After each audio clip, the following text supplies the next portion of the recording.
Can you tell me how close to your original vision the show on the air is that we see now? It's really, I mean, it's close in a lot of ways, but it also has grown so much. I mean, I think, like, I don't think any show, you know, is perfectly maintains the vision in the pilot. I think a show needs to grow, and I feel like it's gotten a lot better than whatever my original vision was.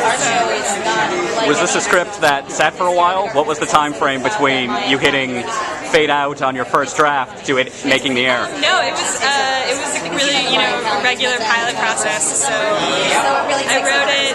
I finished it probably in January, and then we shot it in March. So. What mistakes do you see young writers make most often?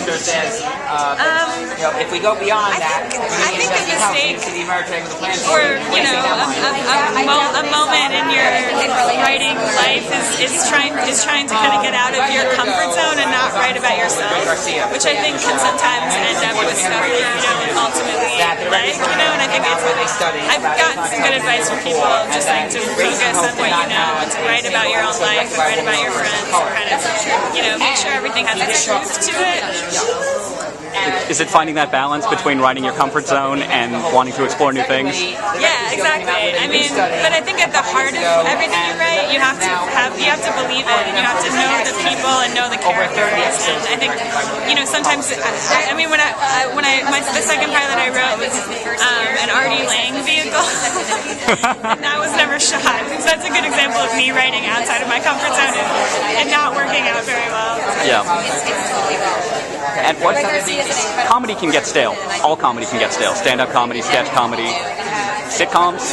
How do you prevent New Girl from getting stale down the line? I think it's just always thinking about is it true? Is it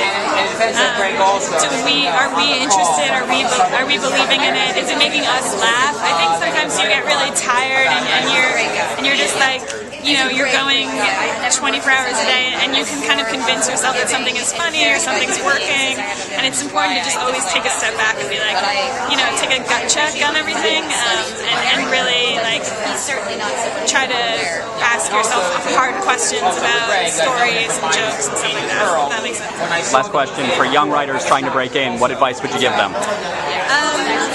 I guess I would just say, like, to keep making things, to write stuff, to make things, to find a community of people, to, you know, not just sit in your room and write one thing for years. I would say, like, write a bunch of things, go out there and meet people, try to form a community of writers and actors and directors and young people that are making things, and just keep making things, I guess.